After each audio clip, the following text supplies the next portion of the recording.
إحساس إن محدش فاهمك ولا حاسس بيك ده إحساس متعب جدا. ساعات الواحد بيختار إنه يكون لوحده بدون أي سبب، لا عايز يتكلم مع حد ولا عايز يرد على أي حد لأسباب مش مفهومة، لا ليك ولا لغيرك.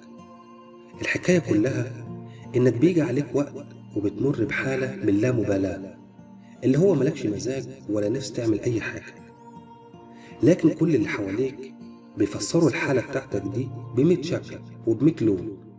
اللي بيفسرها على إنك غامض ومش عايز تحكي، واللي بيشوفك على إنك متغير معاه وحد جديد دخل حياتك وأخد مكانه، واللي بيحس إنه مش محل ثقة ولا إنه بالأهمية اللي تخليك تحكي له عن كل اللي فيك بالتفاصيل، التفاصيل اللي انت نفسك مش عارفها، وتتراكم بقى كل الأحداث فوق راسك خلاف اللي انت فيه.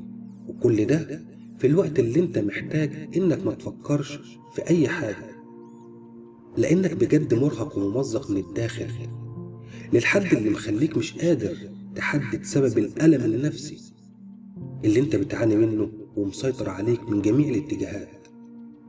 لكن ان حد يفهمك بجد ويلتمس لك العذر ويحترم رغبتك في السكوت، ده للأسف اللي مش ممكن حد يفكر فيه نهائيا. كل واحد بيفكر بمزاجه على حسب طريقته وقوة ارتباطه بيك. دمتم بخير.